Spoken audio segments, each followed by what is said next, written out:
recently I made this flower cast resin handle, and kind of gave me an idea and made me realize that I can technically just put anything in there and cast it and make a handle out of it. So that gave me an idea. It involves these. So honestly, the video isn't going to be too much about the knife making part, more so about the handles, because I've gone over making a knife before. I'll show that, but most of it's going to be time lapse. Maybe I'll explain a little bit if I feel there's detail that I might want to fill you in on. But other than that, first thing I'm going to do is I'm going to go ahead and trim all these shotgun shells down to probably about maybe a 1/4 inch depth.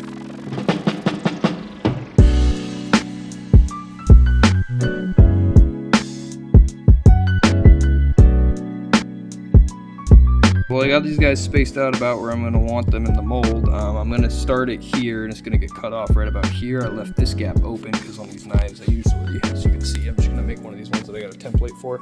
I got a little choil on it, I think is what this is called, for your finger to kind of choke up on, and that's gonna, I would rather not have brass exposed right on my finger, especially that's gonna make a hot spot, I would think. So trying to avoid that as best as I can. Now I'm just gonna go ahead and mix the epoxy. This is the brand I'm using. It's just Chinese brand off of Amazon, and it seems to do the trick. I mean, I don't really have any problems with it. It's like 30 bucks for the kit, and it comes with fucking tons of crap, bunch of dyes and everything, and little silicone mixing cup.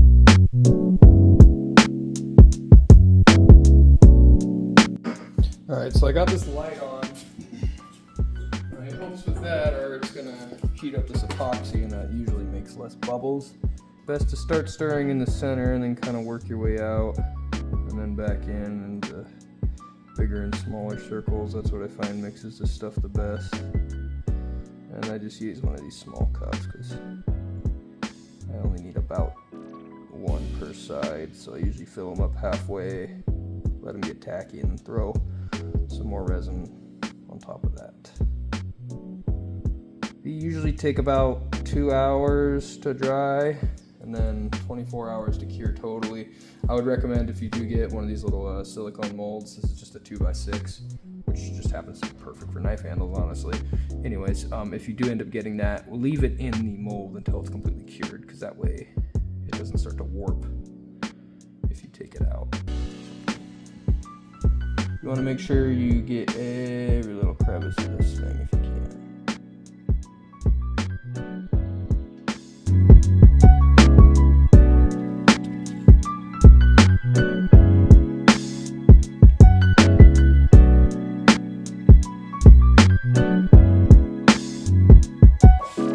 Scales actually turned out pretty good. Went ahead and cut them down the middle. Now I just need to make a knife to put them on. In the meantime, I'm going to go ahead and set these somewhere flat because they are still a little bit gooey. It's been about 24 hours, but they do still got a little bit of wiggle to them. So maybe I didn't put enough hardener, or maybe it's just not quite dry 100%. But either way, I do want to make sure that these are stiff and straight by the time it's ready to be put on the handles. So now I'm going to go ahead and make a knife to put them on.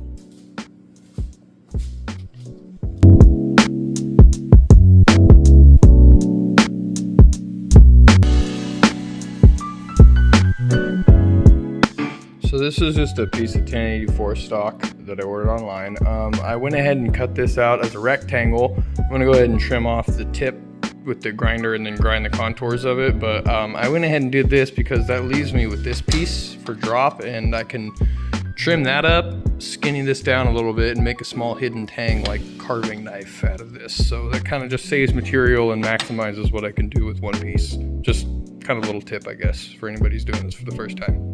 A lot of the times that applies across the board. If you've seen like any of my roof rack fabrication videos, or when I have a shit ton of like tube around, I always try to like math it out to save as much material as possible for the next project.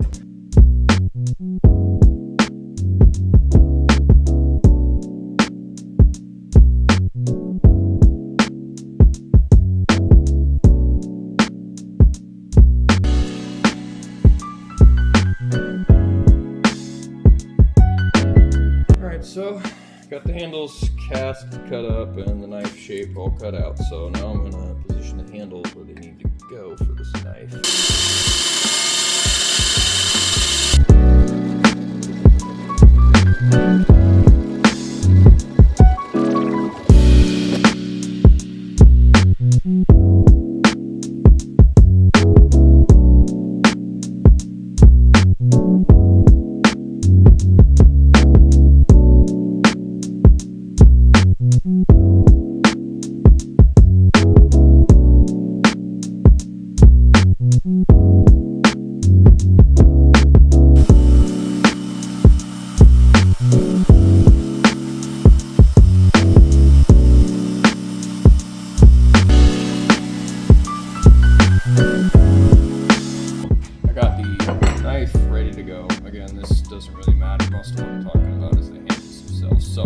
created 2 scales. I got them drilled out. What I'm going to go ahead and do before I mount them on all the way is I'm going to chamfer these 2 holes. Now what a chamfer is it's just like a cone shape at the top of the hole, and what that's going to do is it's going to widen out the top so that the flat part of that rivet can be recessed and flat with the rest of the handle. That way it's real nice and comfortable and it doesn't have that.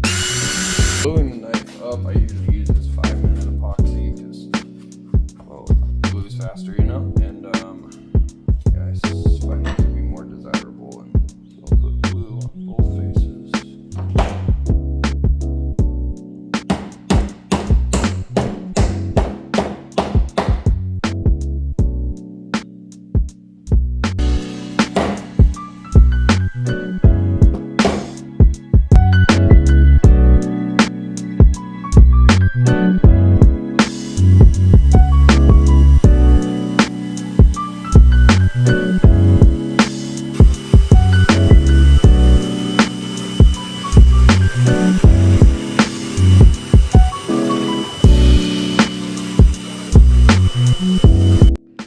Alright, well, the handle's taken its final shape, and I'm really liking the way this thing turned out. Now I just got to sharpen it and polish this up, but that's nothing I haven't already shown on this channel, so check out my other videos if you want to see that.